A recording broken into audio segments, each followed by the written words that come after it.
The last couple of days, I have been dealing with this subject and topic, and actually for the last few weeks, on jealousy and the spirit of jealousy. And I want to talk with you all a little bit about where it comes from. Jealousy arises from when we have been given a set of gifts, and instead of celebrating and enjoying the gifts that we have been given, we focus on someone else's gifts. We desire their gifts. We're angry that their gifts are being celebrated, or we're angry that they are using their gifts to much success.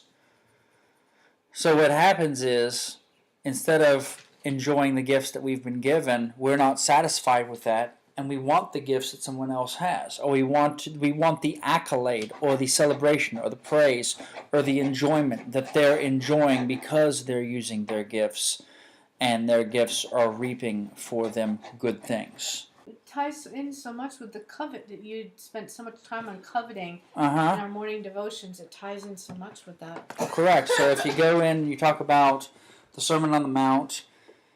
After Jesus goes to the Beatitudes, he moves into teachings on anger and lust and giving and praying and other things. And the theme of the Sermon on the Mount has been a theme of covetousness, of desiring things that God doesn't want you to have.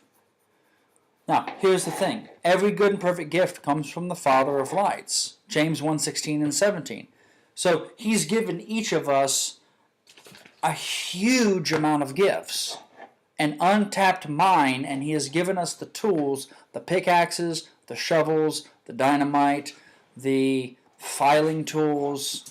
You know, I think of Pam Bove, who does her stuff with the gemstones.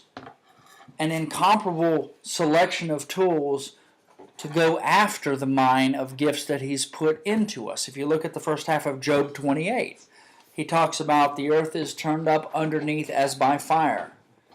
In your own life, Emmaus, Isaac, Lily, baby, there have been given gifts to each of us. So what are we going to do when somebody's got a gift and we're going to sit here and instead of unpacking our own gifts, we want the gifts of somebody else that they've already unpacked, and we want the celebration that comes with that? When we don't realize that the celebration would come to us, of us, if we focused on unpacking what Father has put into us. And that would block off the spirit of jealousy in our lives of other people. You know, Emmaus, let's say he's called to be an auto mechanic, right? And he's envious of his sister who's a zookeeper. Now wait a minute, if you were made to be an auto mechanic, why would you want to be a zookeeper when you weren't made to be a zookeeper? If you were made to be a zookeeper, why would you be envious of a pastor who is in the pastorate working with people when you were made to work with animals? You know, you're a pastor and you're jealous of the guy who's the electrical engineer, or the physicist, or the chemist, or the biologist, or the doctor. But you weren't made to be a doctor, you were made to be a pastor. You know, it says in 1 Corinthians that God has taken every piece in the body and has put all the pieces in the body exactly where he wants them. It doesn't say God allows the members of the body to go wherever they want. If you're a pastor and you're trying to work as an airline mechanic, now God may allow you to do that for a season because there's something you might be trying to teach. As in my situation, he allowed me to become an electrician so I could learn the trade and so he could father me in the usage of a variety of tools in a trade, because there was something in my spirit that needed to be fathered that it was as yet unfathered. And I'm jealous of my wife, who's the accountant. But I wasn't supposed to work with numbers. I was supposed to work in the electrical field for a season to help build some stuff out in me so that I could more effectively function in the pastorate, because it was all pointing towards the pastorate. What sense does it make for me to be jealous of her? Or for you to be jealous of me? Or him to be jealous of you? Or her to be jealous of him? Does it make any sense? No. Yet we do it. Or let's make it a little more real for the children present. Mass doesn't do any good for you to be jealous of somebody who's a sports player, or somebody who made it big, or some person that you spend a lot of time thinking is so much better than whatever. That's not productive in any fashion. You know, you may or may not be designed to be a professional sports player. I don't know. I know you enjoy sports. I don't know if it's got designed for you to be professional or not. But to envy those who are professional, would and to want what they have, if that's not what Father has for you, is not a good choice. Correct.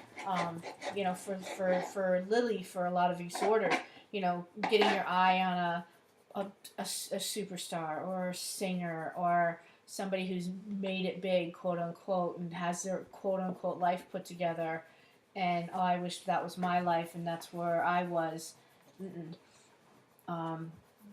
That's not what God has for you. Then there's no good thing that's going to come from wanting it. Yep. You know.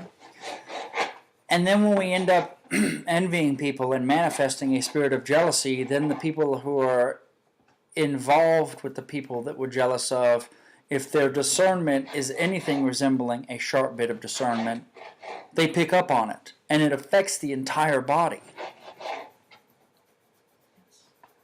I mean, my job, if I'm supposed to be a pastor, a writer, and a theologian, is not to worry about what the aviation mechanic is doing next to me, or the fighter pilot, What's a theologian?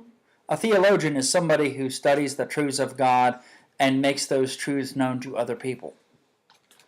If I'm designed to teach the truths of Christianity and of Judaism and to make those truths known to other people, is it my job to worry about what this guy is doing working on this Rolls-Royce airplane engine? Exactly. So, you know, jealousy is something that's not, it really has no place in the body anywhere. If you're jealous, oftentimes you've got something unpacked that Father is trying to unpack in your life. Something else that is in your life that if you would just unpack it, you would have A, the reward from your Father in heaven, B, you would have the enjoyment of the right tribe of men and women, and C, you would have the reward that comes from unpacking what you were made to be, and you'd be doing what you were made to be. If you're made to be a physicist, then drawing is not going to do it for you. If you're made to study biblical languages, chemistry and physics are not going to do it for you. If you're made to do chemistry and physics or to work as an ornithologist or a biologist, you were made to get your master's from Cornell in ornithology and hunt for the ivy-billed woodpecker. Being a car mechanic's not going to do it for you. Give you another example of this. Mass. You like sports, right? Yeah. One of the greatest college football players in all of football history, Steve Spurrier, right? And I know there's some people that are going to say, oh, he's talking about Steve Spurrier. He played quarterback for the University of Florida. He enjoyed way more success as a coach, coaching other players, than he did as a professional football player for Tampa Bay Buccaneers and for the University of Florida in college. Some people find better success in sports when they coach because they understand how the thing is supposed to work, and they can teach others how those things are supposed to work, like your mechanics and your positioning, than they would in a career as an athlete. Because it doesn't just take athletes, it also takes coaches, people who can point out, hey, this is where you're kind of off here in this play, let's review the film, let's talk about it. Keenan McCardle he works as a receivers coach for Jacksonville, the Jaguars. He played as a wide receiver back in the early days of the Jaguars, and now he's one of their coaches. I imagine he's doing quite a decent job as a coach because he understands what a receiver is supposed to do. You know, you think of Herschel Walker and you immediately think of running backs. You think of Bo Jackson, running backs. You think of O.J. Simpson, you know, for better or worse, running backs. What's up, Maz? I forgot what I was going to say. I forgot his name. Okay. You think of Barry Sanders, Detroit Lions, running backs. They were made to be running backs. Okay?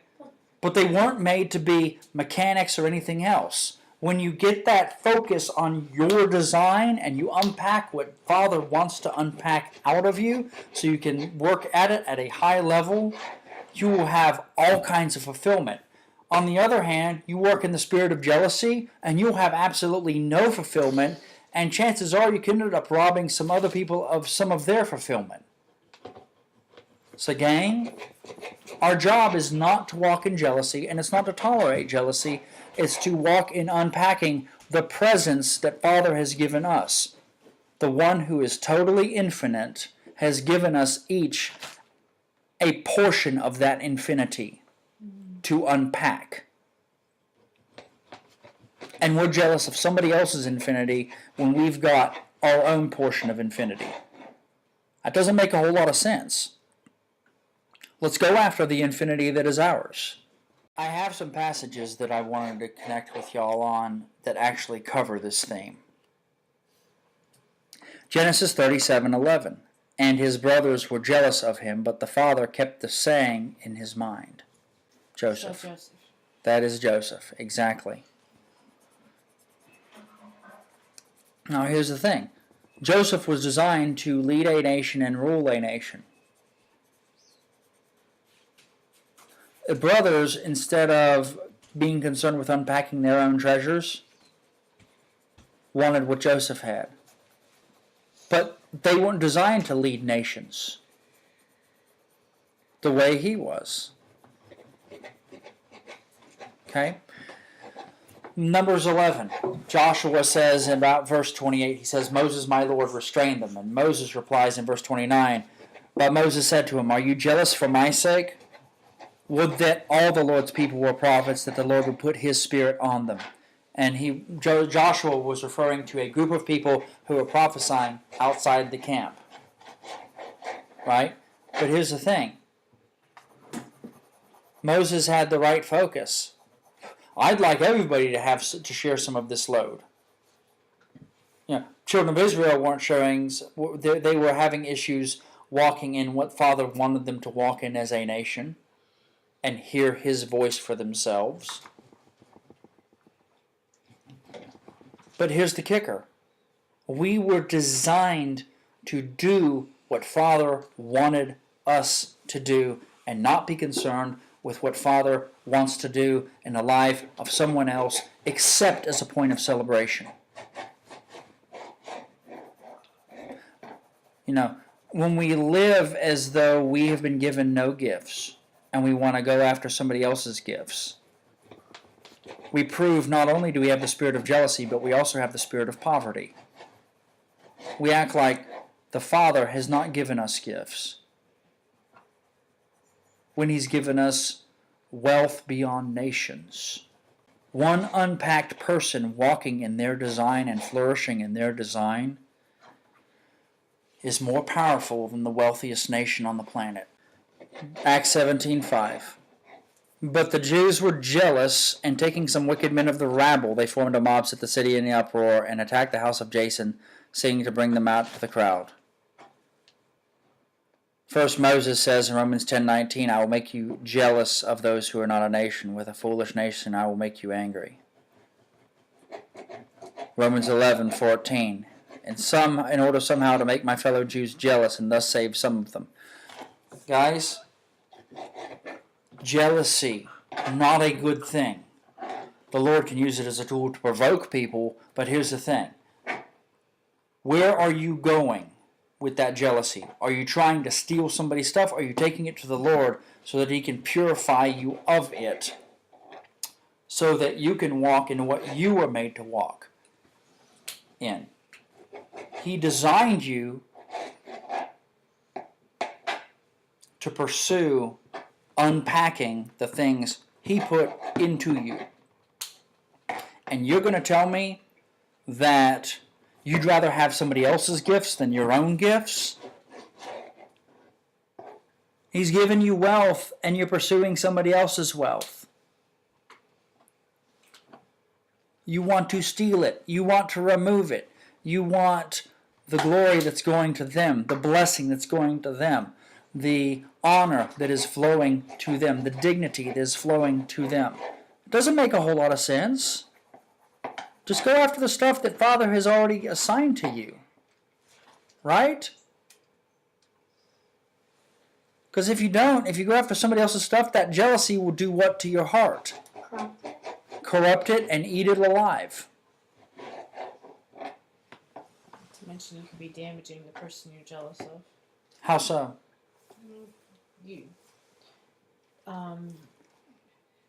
It can come. Your spirit can manifest weapons against them.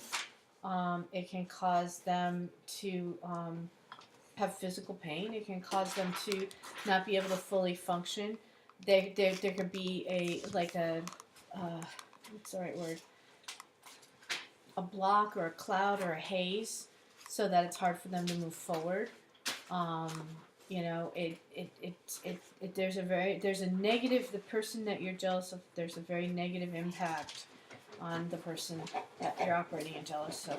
That they have something that you want, a gifting or a talent or an ability or a person or a relationship or, a birthright or an office. To covet that, to be jealous of that is doing damage. Yeah.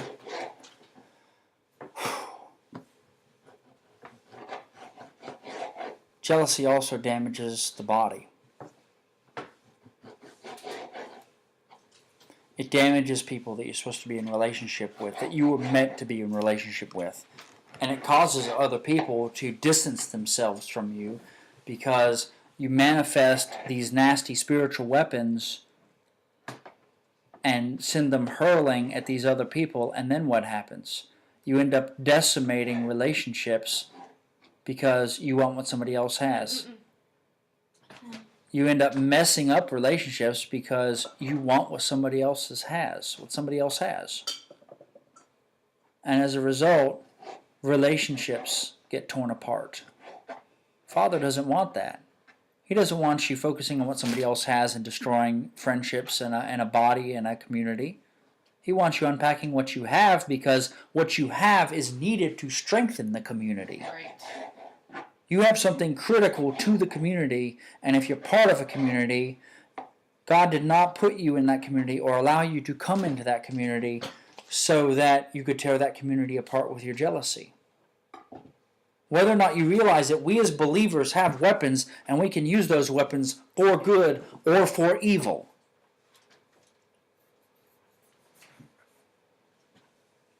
And the reason the Lord allows us to use those weapons for evil is because He's giving us space to repent and a season to repent, so that we can come to Him, ask Him to cleanse us, remove the jealousy from us, so we can operate at the full highest level in our gifts and abilities that He's made us to walk in, so that we can be a life-giving source to the body. So we can manifest that positive third head of Leviathan, which is the head of life. Cause life to flow to the body. Because you unpack your stuff rather than going after somebody else's stuff. So, be blessed, guys, and I love y'all.